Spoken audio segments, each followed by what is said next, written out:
Bom dia, irmãos. Que a graça do Senhor esteja em você e através de você nesse dia. Você que nos assiste pelo Facebook, que Deus abençoe você de uma maneira poderosa. Hoje é o dia do Senhor. Eu creio que é um dia separado para o Senhor ser adorado. É o domingão do cristão. Amém? Eu vou orar e depois eles irão louvar e nós ouviremos a ministração da palavra do Senhor. Logo após nós teremos a assembleia da igreja. E não se esqueçam que hoje é o dia da oferta missionária. Então, à noite nós vamos recolher a oferta missionária. Vamos fazer uma oração pedindo a direção de Deus para o culto. Senhor, nosso Deus e Pai, o Senhor é poderoso e é quem conduz a nossa vida. Que tudo que façamos nessa manhã seja para a tua honra e para a tua glória. Na hora que nós cantarmos ao Senhor, que façamos isso, Senhor, com fervor, com devoção ao Senhor. Nós, como igreja, queremos obedecer, queremos fazer a tua vontade, Senhor. Também na hora que formos ouvir a tua palavra, que ela venha impactar o nosso coração, nos desafiar a fazermos a tua vontade, a buscarmos o crescimento espiritual. E abençoa a cada um de nós que vamos participar desse culto, e os irmãos e amigos que estarão participando também online. Tudo isso eu te peço em nome do Senhor Jesus Cristo. Amém, amém e amém.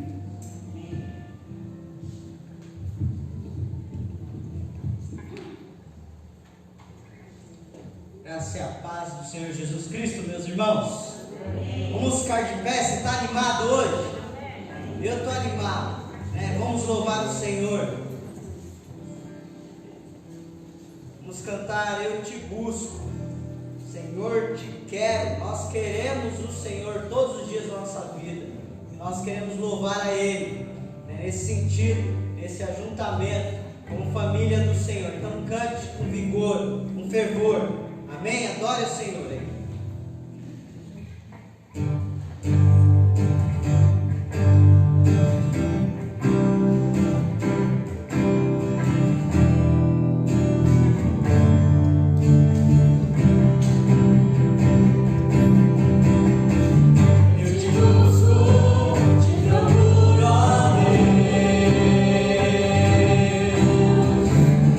Silêncio, essa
realidade da humanidade. Nós estávamos cegos, né? E Jesus Cristo abriu os nossos olhos, Ele nos salvou.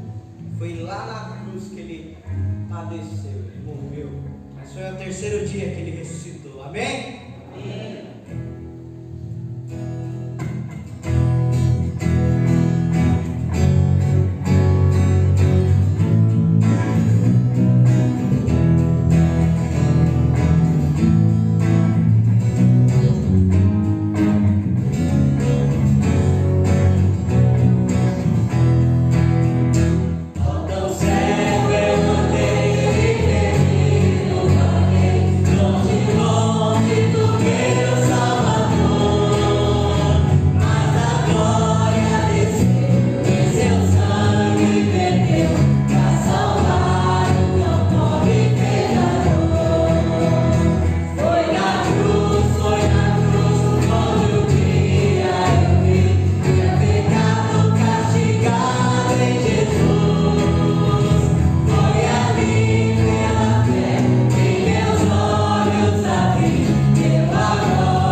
Isso é muito bom.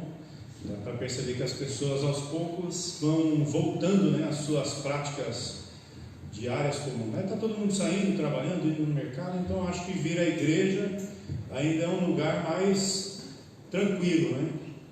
Então, se você manter aí as normas de higiene, de limpeza, de distância, tudo mais, eu tenho certeza que você vai poder assistir o culto, chegar em casa tranquilo, livre do Covid-19 também, tá bom? Então, não use como desculpa isso, tá? Se você puder, tiver condições, venha assistir os cultos. Com certeza você será muito abençoado aqui com os louvores, com a presença dos irmãos também, né? Enquanto eles estavam cantando a música aqui, foi na cruz onde um dia eu vi meu pecado carregado em Jesus. Eu fiquei pensando naqueles homens ali, vendo Jesus Cristo sendo crucificado, né? E eu imaginei aquele ladrão que reconhece a própria culpa ali, né? Ele olhando Jesus e reconhecendo essa condição que ele tinha. e o fato de Jesus estar carregando os pecados dele, né? E nós, hoje aqui, deixa eu esperar um pouquinho só para som, aí acho que agora foi. E nós hoje também, né, desfrutando dessa bênção que é enxergar a cruz como lugar onde o nosso pecado foi depositado, né? Paulo fala, né, que a cédula, o boleto de pagamento que era contrário a nós, foi cravado na cruz, né? Foi pago pelo sangue do Senhor Jesus Cristo. Então, se hoje você está aqui, se você tem condições de glorificar a Deus, de servir a Deus, de amar a Deus, você pode todas essas coisas através do sangue de Jesus Cristo, né? Isso é importante, você sempre se lembrar e nunca se esqueça de que é somente através do sangue. Certo? Está dando um pouquinho de... tirar um pouquinho da... o botãozinho lá de cima, acho que é o ganho, né? Se tirar um pouquinho, já foi, né? Nós vamos começar a revistinha nova aqui da Escola Dominical. Revistinha parece que é um gibi, né? Então não é. Nós vamos começar a revista, a lição nova que nós vamos estudar. Nós vamos estudar o livro de Tiago. São 19 lições, onde nós vamos correr todo esse período aí nos próximos domingos. Nós vamos estudar a respeito da carta de Tiago, né? O livro, a carta de Tiago. E nós vamos avaliar alguns pontos importantes hoje. Como primeira aula, a gente vai avaliar algumas coisas muito importantes a respeito dessa carta, dessa epístola que foi escrita por Tiago. Vamos descobrir quem é o Tiago, né?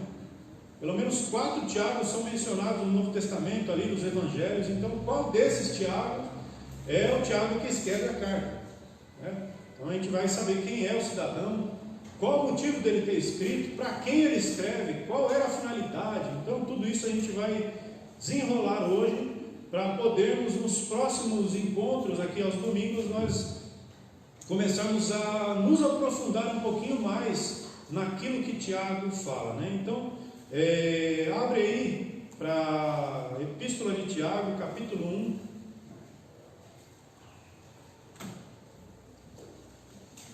Tiago, capítulo 1, versículo 1. Você que está em casa aí, tem uma Bíblia na mão, acompanha aí com a sua Bíblia também, tá bom? Muitos textos aqui eu não vou abrir, tá? Vou mencionar esses textos, e aí os irmãos que quiserem anotar, para a gente ganhar o máximo de tempo possível, anota os textos e depois faça igual os bereanos, confere lá se você realmente achou algum problema aí em relação ao que o Ivan falou. Aí você me procura depois, mas eu tenho certeza que eu estudei direitinho a lição. Então, para a gente ganhar tempo, nós não vamos abrir todos eles. Alguns a gente vai passar por eles, dar uma lida para a gente reforçar aquilo que nós vamos falar aqui. Mas na maioria eu vou só fazer menção desses textos, e aí você anota e dá uma lida em casa, tá? Capítulo 1, versículo 1 da carta de Tiago diz assim: Tiago, servo de Deus e do Senhor Jesus Cristo, às 12 tribos que encontram-se na dispersão, saudações. Vamos orar. Pai, te agradecemos, ó Deus, essa oportunidade de estar aqui estudando a Tua Palavra, e cremos, ó Deus, que o Senhor tem poder para falar muito aos nossos corações, mudar, ó Deus, grandes coisas em nossas vidas que precisam ser mudadas. Nós cremos, ó Deus, que é só através do Teu Santo Espírito que tudo isso pode acontecer. Por isso te pedimos, ó Deus, a Tua ação sobre as nossas vidas. Nessa manhã, ó Deus, a Tua Palavra fale nos corações, ó Deus, e não seja eu, mas que o Senhor trabalhe, instrua e ensine cada um aqui, inclusive o Teu servo que está aqui à frente. Em nome de Jesus. Amém. Amém. Essa epístola, ela faz parte de um grupo de cartas que foram avaliadas ali, quando foram fazer a divisão do Novo e Velho Testamento. Eles começaram a compilar todos os escritos, né? Pegaram aqueles manuscritos e aí eles foram separar tudo aquilo em um livro só, chamado Bíblia. E aí, quando os estudiosos começaram a pegar essas cartas e viram lá pela data das escritas, eles começaram a entender que haviam algumas cartas que não eram direcionadas especificamente para uma igreja. Não era. Assim como Paulo fala, né, aos Efésios, aos Coríntios, aos Gálatas, aos Romanos. Então Paulo ele vai mencionando algumas igrejas que deveriam receber aquelas cartas, diferente dessa carta que Tiago escreveu. Tiago, ele escreve uma carta que não está relacionada à igreja alguma. Ele não direciona aquela carta a um endereço específico, né? Não tem CEP lá para quem ele está remetendo. Então ele escreve essa carta que é considerada uma carta como literatura de sabedoria. Os estudiosos entendem essa carta como sendo uma literatura de sabedoria. E aí nós vamos entender um pouco hoje o que eu quero trabalhar com você antes dos próximos capítulos da nossa revista. São algumas questões importantes. Sempre que você, não sei se a maioria aqui já teve a oportunidade de estudar a Bíblia dessa maneira, mas quando você lê alguma carta ou lê algum livro lá do Antigo Testamento, você entender qual é a pessoa que está escrevendo aquela carta ou aquele livro. Isso é muito importante. Está lá, às vezes, dentro de Gênesis, achando que foi Adão que escreveu Gênesis. E não foi, tá? Meu Deus, Ivan, sério? Até hoje eu pensava que era. Não foi, tá bom? Depois você vai lá e dá uma pesquisada. E aí você não sabe quem está escrevendo. É importante que você saiba. Quando você for estudar uma carta ou um livro da Bíblia, é importante que você saiba, em primeiro lugar, quem é que escreve aquela carta ou aquele livro. Importante você saber isso. Quem são os leitores daquela carta? Para quem está sendo enviada? Isso é uma segunda pergunta importante também, porque muitas vezes a gente faz confusão, né? Você quer lá receber aquelas promessas do Velho Testamento, mas quando foi escrito o Velho Testamento, não era para você. Puxa, e agora? Até ontem eu pensava que era tudo para mim aquelas promessas. Infelizmente a maioria delas é lá para o povo de Israel, não tem nada a ver com você, não tem nada a ver com a igreja. A maioria delas não tem nada a ver com a igreja. Então, quando você lê a Bíblia, você precisa entender a quem está sendo direcionada. Então, às vezes você pode fazer reivindicações, né, de bênçãos para o Senhor. Deus, a sua palavra fala que o Senhor vai me dar 1000 vezes mais, está lá no Velho Testamento. Não, aquilo está sendo escrito lá naquele período. Então você precisa entender para quem está sendo escrita a carta ou o livro, para que você possa apenas ler para conhecimento, ser edificado, ou ler e reivindicar alguma coisa que é uma promessa, certo? E em terceiro lugar, você precisa saber também qual é o propósito daquilo que está sendo escrito. É edificação? É história? Genealogia, né? Todo mundo tem dificuldade. Quando você começa a ler, vou pôr o propósito de ler a Bíblia inteira. Quando chega lá, na parte da genealogia, você tem 4 capítulos, 3 capítulos que é só fulano, filho de Beltrano, que era filho de Ciclano, que era da tribo de não sei o quê, e você vai lendo aquilo lá, você fala assim, vou avançar essas páginas aqui, vou direto lá para frente, lá que é a parte interessante.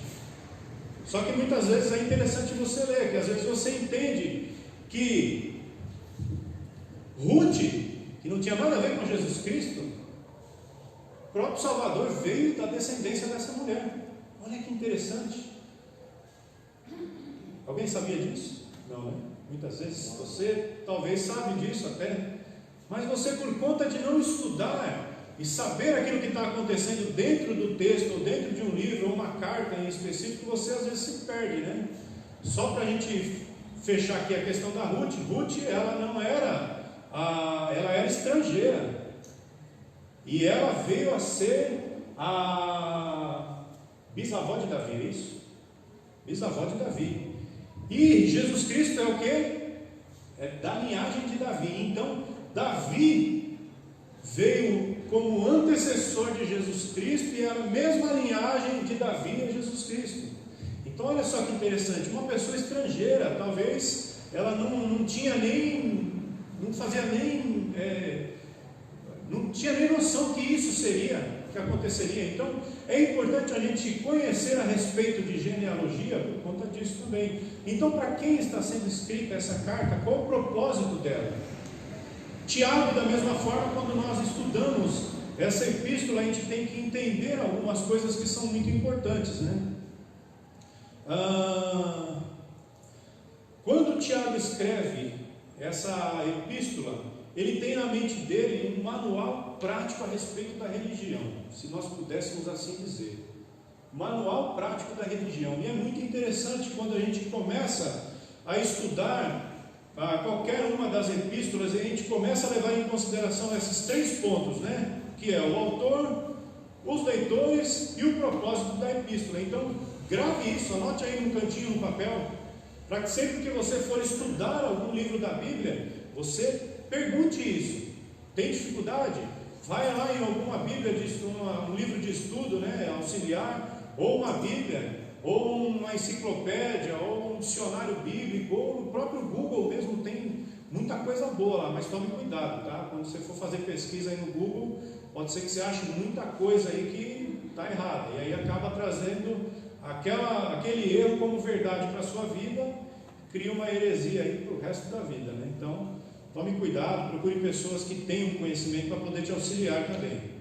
Então, o que Tiago queria com isso? Fazer com que homens que eram considerados fariseus, estudantes da Bíblia ali, aqueles homens que tinham aquela postura de santarrões, conhecedores da lei, homens que tinham grande conhecimento dos escritos, que eles não se tornassem meros fariseus melhorados, mas ele queria que esses fariseus se convertessem, crescem no Senhor Jesus. Então, um dos propósitos dele é que esse manual prático da religião mudasse não somente algumas atitudes, mas mudasse uma conduta inteira de vida.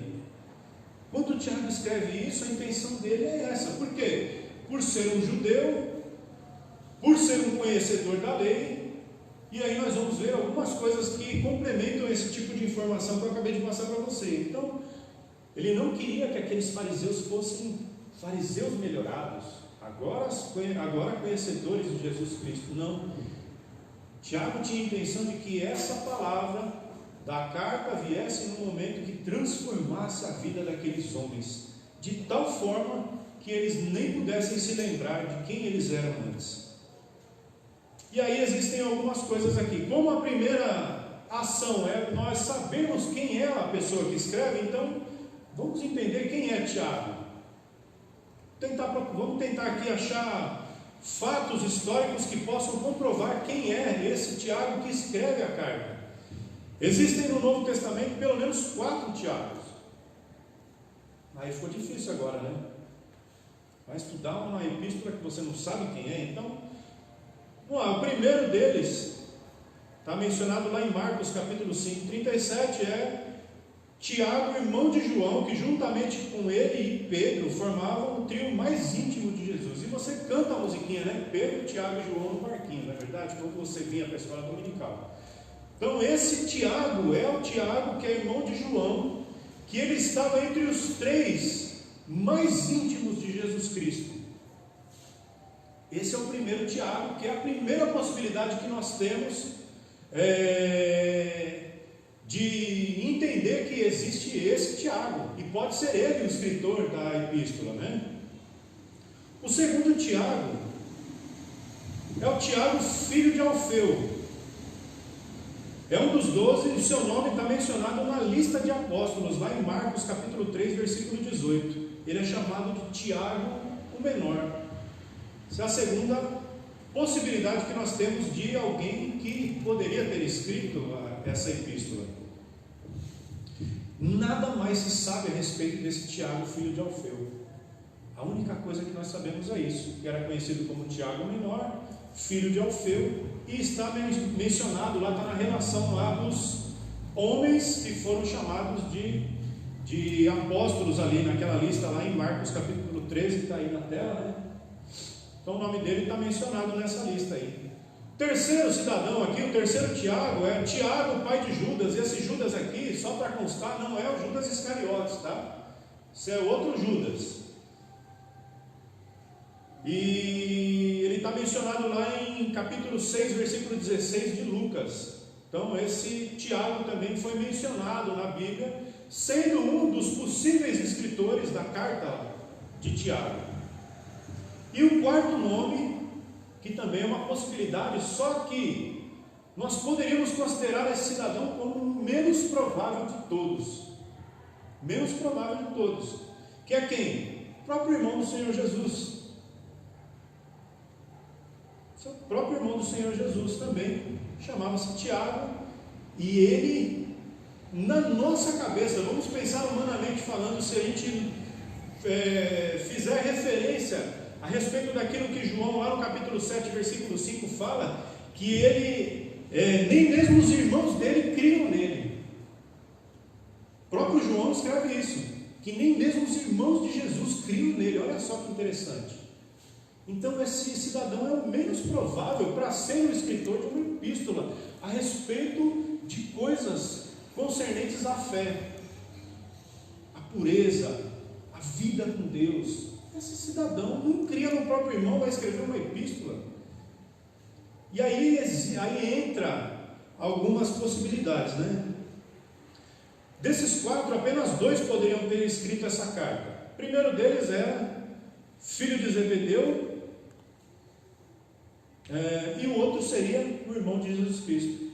Dado porque, qual é o motivo de pelo menos esses 2 apenas poderem ter escrito? Porque os outros 2 não foram datados vivos no período de escrita dessa carta.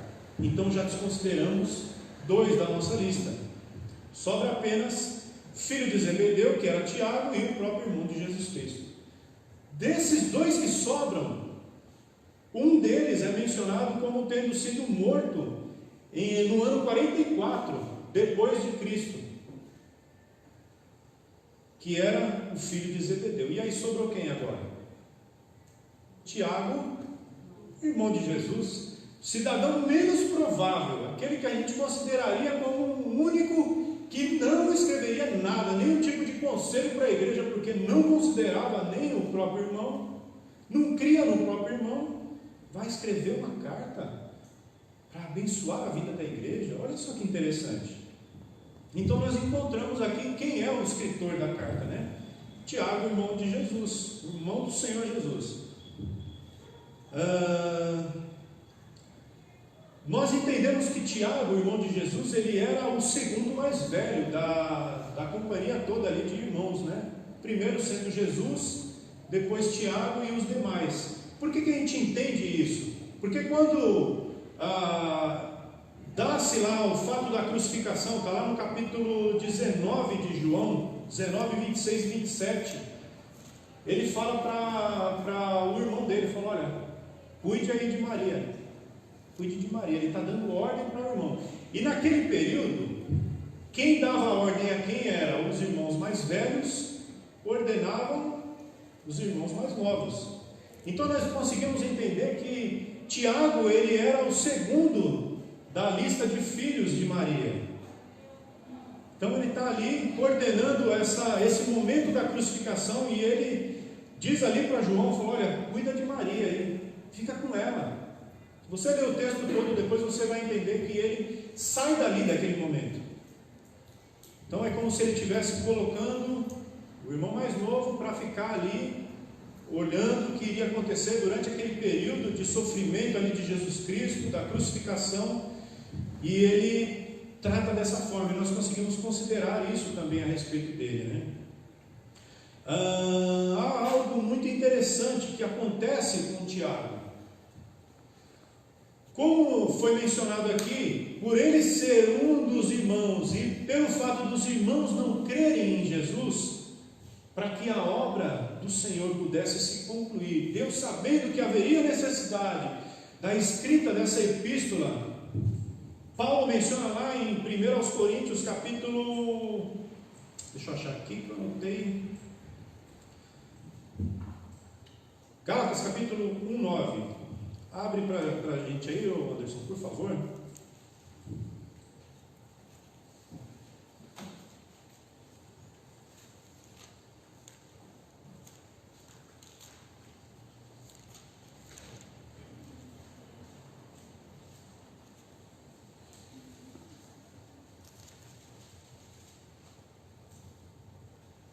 acho que não é esse texto não, hein? Espera só um minutinho aqui. Desculpa, 1 Coríntios 15, 7. Eu troquei a ordem aqui. 1 Coríntios 15, 7. Olha o que Paulo fala a respeito de Tiago. Ele diz assim, ó: depois disso foi visto por Tiago e mais tarde por todos os apóstolos. Por que é que Paulo menciona Tiago como tendo tido um encontro particular e pessoal com o Senhor Jesus? Por que Paulo faz essa referência a respeito de Tiago? Esse Tiago, irmão do Senhor Jesus. Paulo menciona isso porque havia a necessidade de um irmão incrédulo conhecer aquele que era o Salvador e crer que tudo que ele falava e ensinava era verdadeiro. Depois desse período aqui em que houve esse encontro, isso foi lá no final dos evangelhos, né, quando Jesus ressurreto aparece aos discípulos, aparece a mais de 500, aparece a Maria, aparece a Tiago também. E aí depois desse período nós vamos conhecer um Tiago novo. Nós vamos conhecer um Tiago que, como Paulo menciona, um homem que tinha grande influência, né, lá na igreja. Gálatas capítulo 2, versículo 9, Atos capítulo 12 e 17 também, tanto uma passagem quanto outra, vão falar que Tiago era um homem de grande influência, né? Mencionam isso, que Paulo, quando subiu para ter com os apóstolos, não encontrou ninguém, quando ele volta de uma das suas viagens. E aí quando ele sobe para o encontro dos apóstolos, tentando procurar Pedro, o que acontece? Ele não encontra nenhum deles, e o único que ele encontra é Tiago, servindo ao Senhor. Atos capítulo 12 e 17.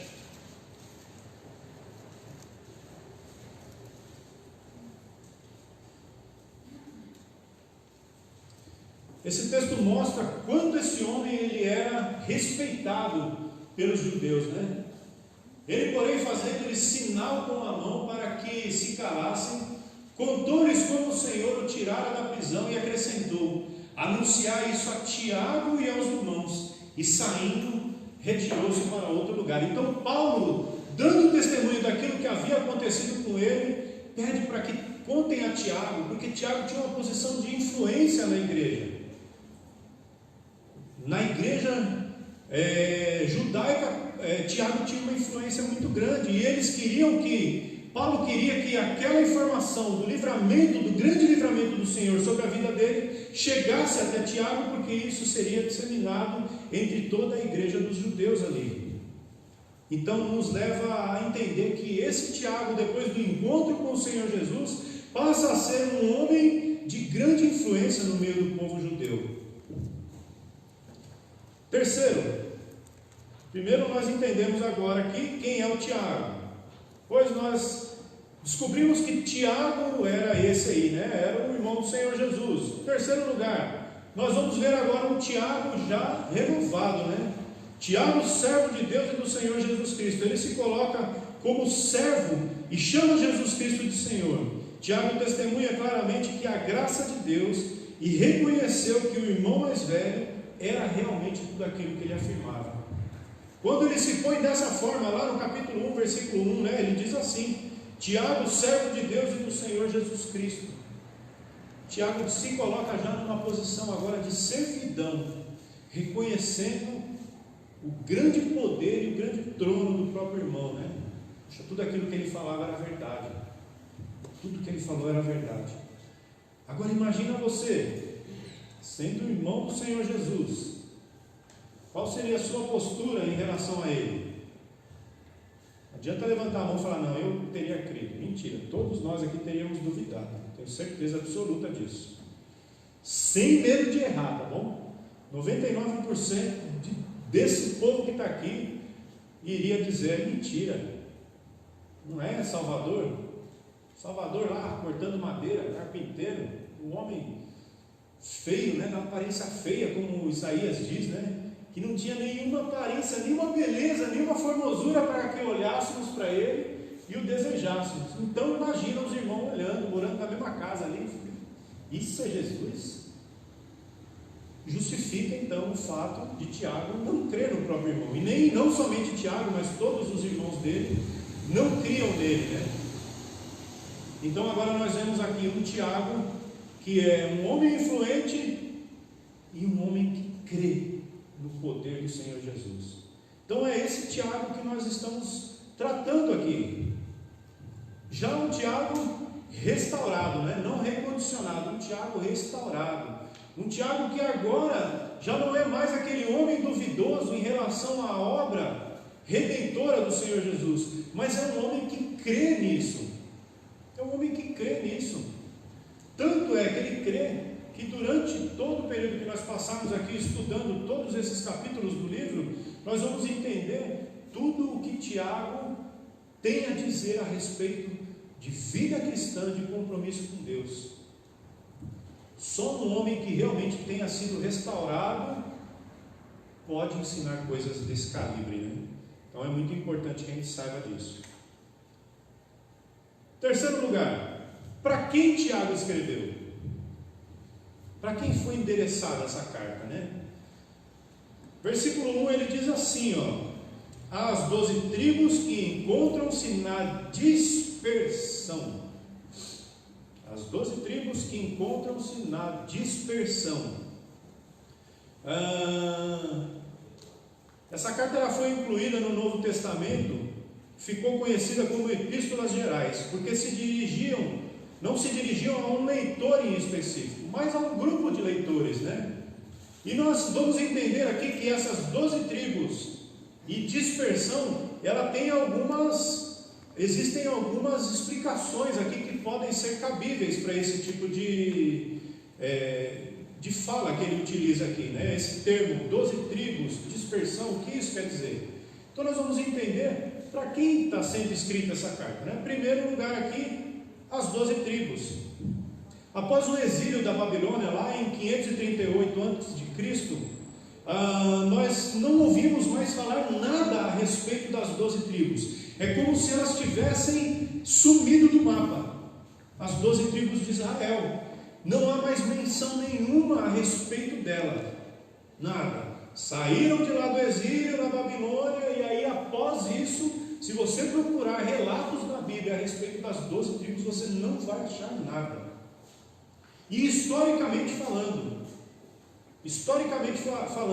Flávio Joséfos ele escreve dizendo que não se menciona mais a existência de 12 tribos. Então nós entendemos que a partir daquele momento da saída lá do exílio da Babilônia, as 12 tribos foram dizimadas e tornou-se apenas um grande povo, que era o povo de Israel, os judeus lá que viviam ali naquele período de pós-exílio, tentando se reestruturar, tentando se reconstruir, e não se menciona mais tribo de ninguém. Então não tinha mais divisões por tribo. Ivan, mas por que ele escreve para as tribos então? Se já não existiam mais tribos, por que Tiago fala que ele escreve para as 12 tribos? É confuso, né? Se você for ler a grosso modo, você pega aqui Tiago, servo de Deus e do Senhor Jesus Cristo, as 12 tribos. Poxa, ele está escrevendo lá as tribos de Israel, né? Mas se essas tribos não são mencionadas mais desde 538 a.C. e até o dia em que foi escrita aquela carta lá, aproximadamente em 46, 47 depois de Cristo, para que ele fala isso? Então existem algumas explicações, né? Poderia ser essa 12 tribos uma expressão simbólica que denotaria os filhos de Deus. Poderia ser entendido dessa maneira. Então todos os filhos de Deus seriam considerados participantes dessas 12 tribos. Por quê? Por ser Tiago um homem influente na igreja e estar trabalhando para que o evangelho pudesse crescer. Lá em Atos capítulo 12, se eu não me engano, aparece Tiago já trabalhando no meio da igreja. Tiago trabalhando no meio da igreja. O que acontece? Quando a igreja se reunia lá em Atos dos Apóstolos, Os apóstolos começaram a pregar o Evangelho ali, cresceu o número de homens e mulheres que creram no Senhor Jesus, e aí Tiago, ele entra em alguns momentos específicos, por ser ele um judeu genuíno, ele tinha muito mais valor de ser ouvido, vamos dizer assim. O povo judeu dava muito mais crédito para um judeu ensinando do que para um gentil. Então imagina isso. É a mesma coisa que você, sendo brasileiro, morando no Brasil, chegar aqui um americano e quiser ensinar a vocês coisas a respeito do Brasil. Quem que conhece mais a respeito do Brasil do que o próprio brasileiro, não é verdade? Então nós vamos entender mais ou menos isso. Quem melhor do que o próprio judeu para falar a respeito de lei e ensinar a respeito de Jesus Cristo e usar a lei para justificar o Senhor Jesus Cristo? Então, Tiago, ele ficou confuso, né? Vi que alguém fez, Mas, para nós entendermos o quanto a fala de Tiago e dos apóstolos ali tinha peso. Então, quando ele fala a respeito das 12 tribos, nós podemos entender isso como uma expressão simbólica, como sendo os filhos de Deus, os que creram em Jesus Cristo, né? Lá em João capítulo 1, versículo de 11 a 13, se quiser abrir para a gente aí, pode, Anderson, por favor. João 1, de 11 a 13. Você vai entender um pouco mais daquilo que eu estou falando aqui. Quando você pensar a respeito das 12 tribos, você vai entender isso. Veio para o que era seu, e os seus não o receberam. Mas a todos quanto receberam, deu-lhes o poder de serem feitos filhos de Deus, a saber, aos que creram no seu nome, os quais não nasceram do sangue, nem da vontade da carne, nem da vontade de homem, mas de Deus. Então está vendo aqui? Você se tornou Jerusalém do Senhor. A igreja é o Israel de Deus. A igreja, ela tomou essa posição de ser o queridinho, a queridinha dos olhos do Senhor, a menina dos olhos do Senhor. Ele veio para os judeus, ele veio para o povo, para a nação, mas a nação fez o que com ele? Desconsiderou. Eles não quiseram, eles simplesmente trataram ele como um maldito, como um anátema, como um mentiroso, como escória. Foi isso que aconteceu com o povo. O que o povo fez com Jesus foi exatamente isso. E aí João, ele relata isso. Então, já que os próprios da casa não quiseram, todos aqueles que creram no seu nome se tornaram filhos de Deus. Então hoje nós podemos entender que nós somos filhos de Deus através da adoção de Jesus Cristo. Jesus Cristo adotou cada um daqueles que creram no seu nome. E é por isso que nós podemos entender de forma simbólica essa expressão 12 tribos e levar em consideração isso que João fala, né? A respeito de quem foi enviado também. Segundo lugar, entra aqui que se encontram na dispersão. Essa palavra dispersão, ela é derivada de dispersos, tá?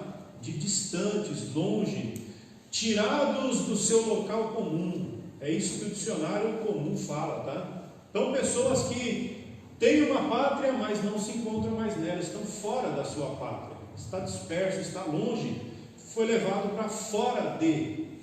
É isso que diz a respeito de dispersão.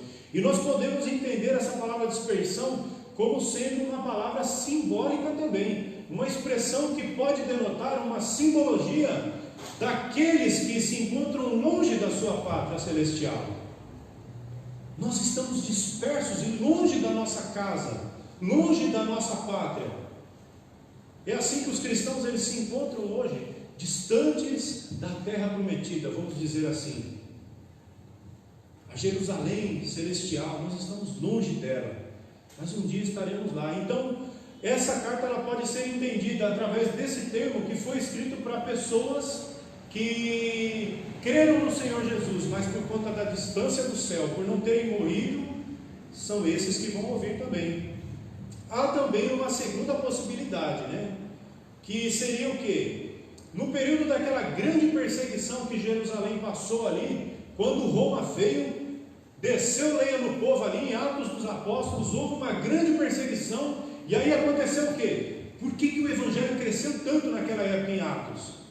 Porque Deus forçou as pessoas a se dispersarem, né? Cada um saiu do seu local comum de moradia e foram para outras regiões e se dispersaram, foram para longe de casa, e aí aquela nação acabou se separando muito, de tamanha forma que o Evangelho, por onde eles passavam, eles pregavam Jesus Cristo como Salvador, e o Evangelho cresceu de uma maneira muito grande.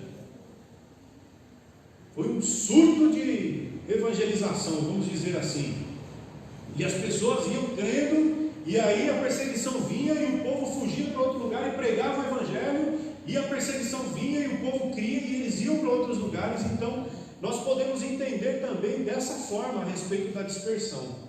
Mas tem uma pesquisa que foi feita que nos leva a entender algo muito interessante a respeito do povo de Israel. Depois que deu lá aquele período do extermínio lá nos campos de concentração, né? As câmaras de gás, né? Colocavam lá os judeus lá dentro e tome gás no povo e matava o povo ali dentro daquelas câmaras de gás, e milhões e milhões e milhões de homens e mulheres e crianças foram exterminados ali. Era conhecido como campo de extermínio. Hitler não teve dó, não poupou. Quem ele pegava pela frente, é judeu? Não, mas é da linhagem de um deles, é mestiço? Então vem aqui, você vai morrer também. Ótimo, obrigado.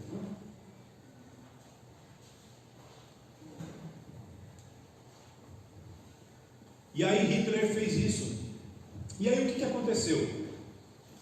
Passada esse período de grande perseguição ali, durante a guerra, né, a Segunda Guerra Mundial, em 1948 houve um grande ajuntamento dos países aliados para que tornassem, depois de muitos anos, vamos dar uma pátria para esse povo. Então Israel tornou-se Estado novamente em 1948. Isso é história, está lá registrado, você pode procurar isso no Google que você vai achar. A Bíblia não fala disso porque ela acabou muito antes, né? Então em 1948 os aliados ali, os países se juntaram e declararam Israel como Estado. Não era mais um povo qualquer que estava espalhado. Porém, o que aconteceu? Em 1996, alguns pesquisadores começaram a fazer um levantamento a respeito do povo judeu, né?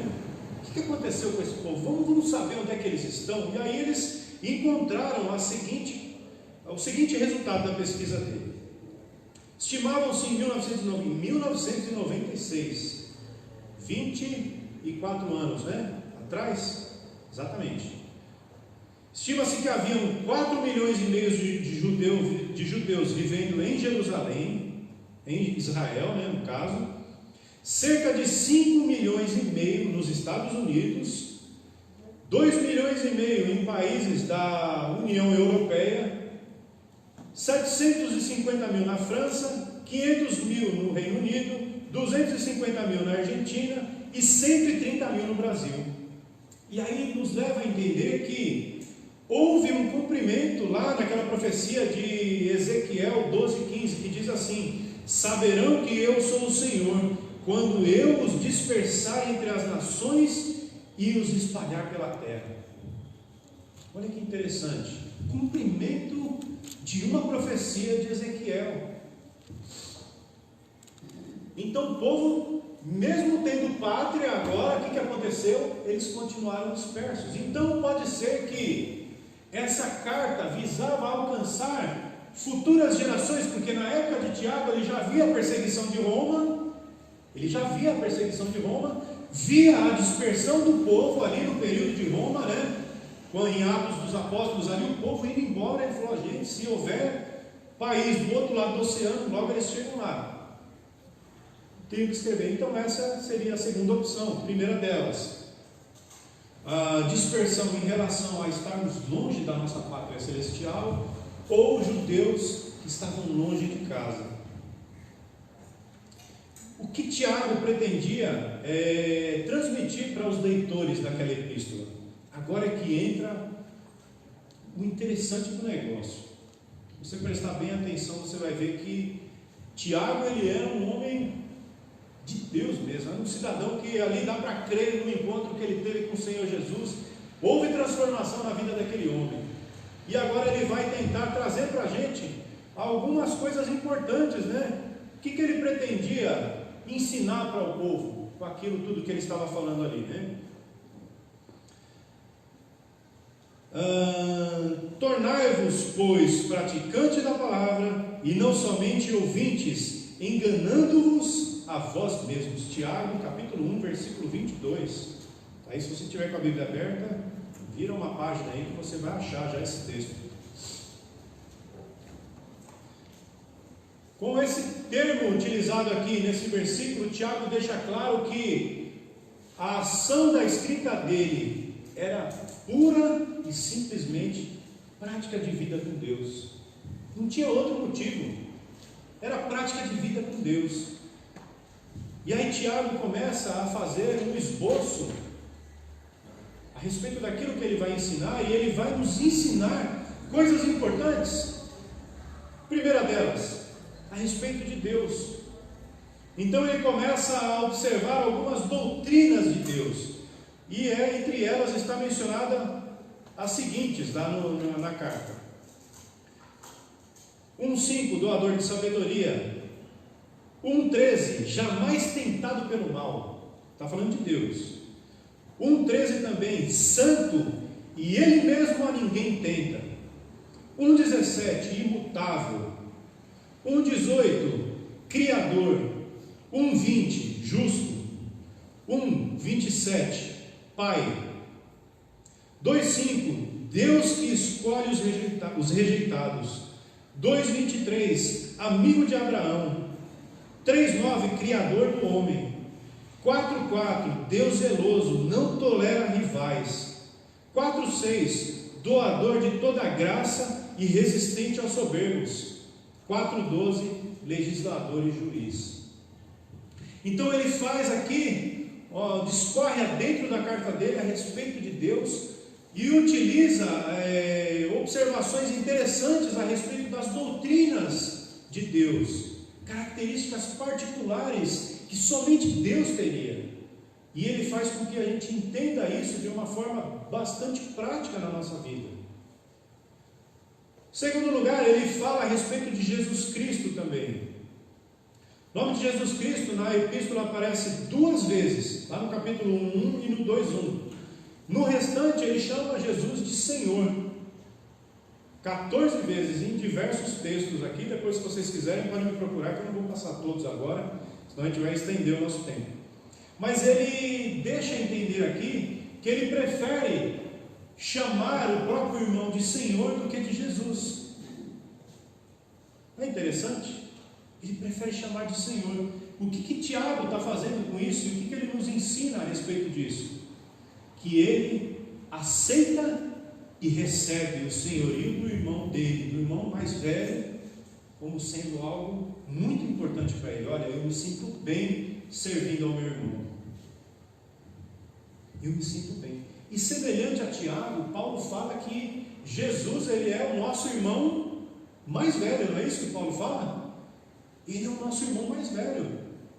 Da mesma forma que Tiago menciona o senhorio de Jesus sobre a vida dele, nós precisamos entender isso todos os dias da nossa vida e ter o senhorio do Senhor Jesus nas nossas vidas como algo transformador para nossas vidas. Não é somente o fato de você servir, porque você serve o seu patrão também, mas quando sai de lá você está falando mal dele às vezes.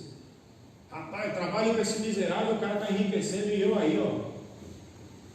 O cara está andando de helicóptero e eu de ônibus. Dá graças a Deus porque o patrão está andando de helicóptero. Quando ele passar a andar de ônibus, aí você está lascado, tá? Aí o negócio ficou feio para você também. Então, enquanto ele estiver andando de helicóptero, você tem o seu emprego, está garantido. Ore para que ele enriqueça mais e mais, tá bom? Então, pense nisso, tá? Antes de você falar mal do teu patrão, porque está trocando de carro todo mês, então, dá graças a Deus por isso. Então, Você precisa reconhecer o senhorio, não como você reconhece o senhorio de um patrão ou de um pai, mas o senhorio de Jesus Cristo é algo que o próprio Senhor Jesus fala: olha, eu não vos chamei de servos, eu chamei vocês de amigo, porque o servo não sabe aquilo que o Senhor faz, mas eu vos chamei de amigo, porque eu coloquei vocês a par de tudo aquilo que eu vou fazer. Então, dentro da servidão de Jesus Cristo, quando você se submete à servidão a Jesus Cristo, você tem que entender que quando você serve a Ele, você está servindo a um amigo e não a um Senhor apenas. Tiago, ele demonstra isso a respeito da fala dele em toda a epístola, quando ele menciona Jesus Cristo por 14 vezes como sendo Senhor, não como Jesus, né? Terceiro lugar, que o que a epístola está nos ensinando é a respeito de fé e obras. Provável que a mais importante contribuição dessa epístola é para a fé evangélica, seja em relação à fé e obras. É muito interessante quando você lê essa carta de Tiago, que você vai entender que ele relaciona a fé com as obras em vários lugares. Ele entende que você pode ter fé, demonstrar que você crê em Deus, mas se você não demonstrar isso através das obras, a sua fé é morta, não vale de nada. Ou se você tiver apenas obras e não tiver fé nenhuma, as coisas não vão tão bem. Então você precisa ter a fé, e a tua fé ser encontrada através de ações práticas.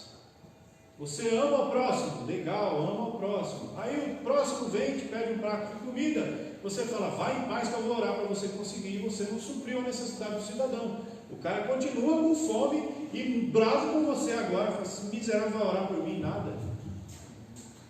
Então você precisa entender que dentro da fé cristã, você precisa colocar a prática das obras. É importante que a prática de boas obras ela venha junto com a sua fé, porque senão não vai valer de nada. Quarta observação que é feita na epístola também, em que ele visa ensinar isso, é a respeito de escatologia. A escatologia, para quem não sabe, é a doutrina ou os ensinos das coisas futuras, as coisas que vão acontecer ainda. Então ele fala lá em 5:9 que o juiz está à porta, né? Não veio ainda, está à porta, está para vir. Fala a respeito de recompensas futuras, não chegaram ainda, estão para chegar. Então ele visa ensinamentos de coisas futuras também, porque a nossa vida ela não é só aqui. Você não visa as coisas só aqui, porque se você limitar a sua fé somente no aqui e agora, você vai chegar lá na frente e vai se decepcionar muitas vezes. Porque talvez você tenha atitudes hoje que amanhã você se arrependa delas. E se você não viver a vida hoje pensando em fazer as coisas para o futuro, visando a sua colheita lá na frente, né? Hoje você planta, mas a sua colheita está onde? Lá na frente, está no futuro. Você deve juntar tesouros aonde? A Bíblia menciona? Nos céus. Você pode ter riqueza na terra também? Legal, desde que você saiba usar e não seja dominado por ela, amém. Seja rico, se quiser dividir comigo, eu aceito. Pode dividir, não tem problema não, tá? Eu não sou orgulhoso. Mas assim, você não pode só trabalhar aqui pensando nas coisas do aqui. A própria Bíblia diz que onde está o teu tesouro, vai estar o teu coração. E se você põe o teu tesouro, se o teu tesouro são coisas que perecem, que o ladrão rouba, que amanhã você não tem mais, é um carro que você amanhã o ladrão leva e você não tem mais aquele carro, é uma casa que amanhã acontece aí igual no México, Equador, no Japão, lá dá um terremoto, tua casa não existe mais, acabou, amigo. E aí, aonde vai estar o teu tesouro agora? No chão, em ruínas. Então a gente precisa entender que quando nós pensamos nas coisas do futuro, a gente tem que construir tesouros hoje, pensando no futuro. E quais são esses tesouros do futuro? Quando o Tiago ensina a respeito de escatologia, de coisas futuras que estão por vir ainda, são coisas que você vai plantar hoje para colher amanhã no reino, ou para colher lá na frente, talvez, quem sabe, em vida ainda, ou depois da vida, lá já junto com o Senhor, os galardões. Então você precisa fazer da sua vida cristã, da sua fé prática, uma vida de construção para o futuro, lembrando que o juiz está à porta. Que esse termo juiz está à porta é muito interessante, né? Imagina você diante de um tribunal, pronto para ser julgado, sentado na cadeira e vendo lá a cadeira do juiz vazia ainda.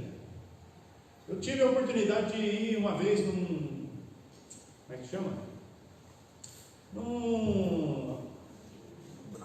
Esqueci a palavra. Eu fui num tribunal, mas eu esqueci o termo que era uma audiência. Obrigado, Lucas está tentando me ajudar aqui, mas numa audiência trabalhista, eu fui lá. Rapaz, você chega a gela do pé à cabeça ali dentro. Não sei o que é, acho que você pensa que você pode sair preso dali, né? Não tem nada a ver, mas, puxa, meu Deus, será que os caras vão me condenar aqui alguma coisa, né? E você está indo como testemunha apenas.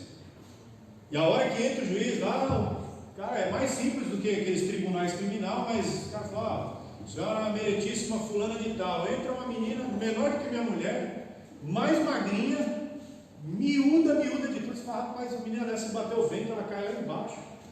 E tem poder para mandar prender e mandar soltar. Você já pensou numa coisa dessa? Aí você fica fazendo uma analogia entre esse tribunal humano, que já faz os homens tremerem na base ali, com o tribunal de Cristo. Com o momento em que nós estaremos diante do Senhor, onde prestaremos conta de tudo aquilo que a gente está fazendo aqui, ó. Pode ter certeza que a planilha do Excel lá, referente a você, está cheia já. A minha está lotada. Tem acho que umas 10 páginas abertas já. E Deus está só mencionando ali, ó. Isso aqui, peraí que nós vamos tratar. Ó. Então você precisa se cuidar. Tudo que você faz aqui, pense que vai existir um peso e uma medida para todas elas. Para todas as coisas. Tiago fala, olha, o juiz está à porta. Toma cuidado, amigo. Toma cuidado. Vive a tua vida agora pensando que o juiz pode entrar amanhã no tribunal e vir para julgar a tua vida. Então ele explica a respeito de escatologia. Não poderia faltar também uma explicação, como sendo ele um bom judeu, falar a respeito de lei, não é verdade? Que todo bom judeu gosta de falar a respeito das leis. Então ele trata a respeito de leis ali dentro da carta, né?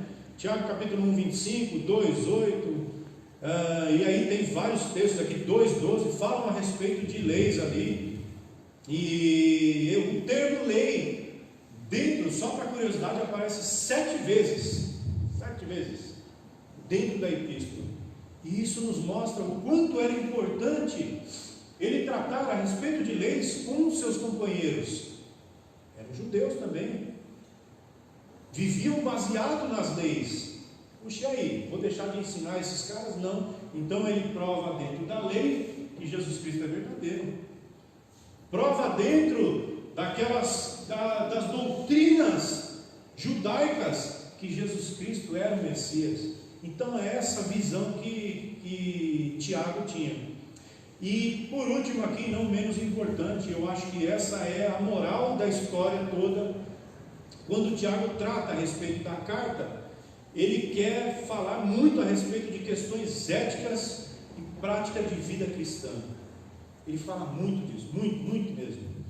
São questões como provação, pobreza, riqueza, tentação, visita de órfãos, viúvas, sabedoria, acepção de pessoas, mau uso da língua, mundanismo. Olha, gente, parece que a gente está falando de coisas da atualidade, né? Veja como a Bíblia é atual, né? Mundanismo, soberba, maledicência, omissão na prática do bem, opressão dos ricos contra os pobres, queixas, juramentos, oração e apostasia. Tudo coisa atual. Não tem um termo aqui que não pode ser tratado na atualidade que caiba melhor para os dias de hoje, como essa lista de Tiago aqui. Isso cabe certinho nas nossas vidas. Porque Tiago ele se importava com o que a igreja iria aprender a respeito dessa epístola. Por não ser direcionada a uma igreja específica, seria uma carta que seria lida possivelmente por várias igrejas, talvez, como uma carta de conselho, né, para o povo. Se nós precisássemos resumir Tiago, nós diríamos que ele remove todo o pensamento de que a fé pode estar presente em uma vida não transformada. Olha que interessante. Se houvesse possibilidade de resumir tudo que a gente estudou a respeito de Tiago, ele diria que não existe fé em uma pessoa que não foi transformada. Por quê? Porque a fé, ela é transformadora. A fé, ela está ligada com a obra. E se a obra redentora não transformou as nossas vidas, então nós precisamos fazer uma análise das nossas vidas e vermos se realmente nós fomos transformados, se há novidade de vida nas nossas vidas, ou será que nós estamos vivendo o novo velho de ontem? Será que o velho homem ainda está lá num cantinho escondido, né? Na água do batismo, o cidadão teve a apneia e não morreu. Está vivo ainda o velho homem. E aí ele ressurge de vez em quando para dar uns toques para você do que fazer e do que não fazer.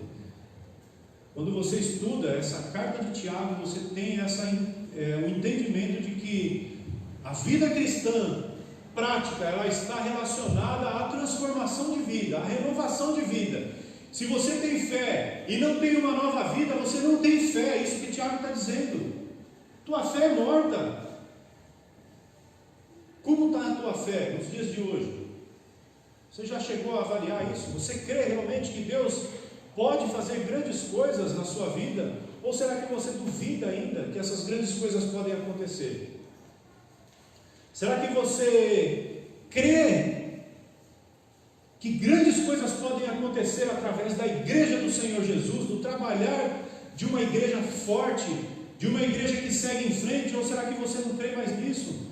Será que a nossa vida ela está resumida hoje ao quê? Vir nos cultos, sentar nos bancos, cantar um louvor aqui com a equipe, ouvir a palavra, voltar para casa e aí retoma tudo de novo até o próximo culto, e eu chego lá, sento de novo. Não estou falando de pessoas isentas de problemas, isentas de falhas, de defeitos, não. O próprio Senhor Jesus Cristo, ele sabe das limitações do ser humano. Aí muita gente vai usar assim, não, mas a Bíblia diz que no mundo tereis aflições. Sim, no mundo nós teremos aflições. Mas a Bíblia diz também que o Senhor Jesus Cristo ele veio para trazer paz, e paz em... Paz de que forma, igreja? Não ouvi, em abundância, ninguém sabe disso. Vamos dizer todo mundo junto? Paz em abundância. Vamos lá, 1, 2, 3 e... Paz em abundância.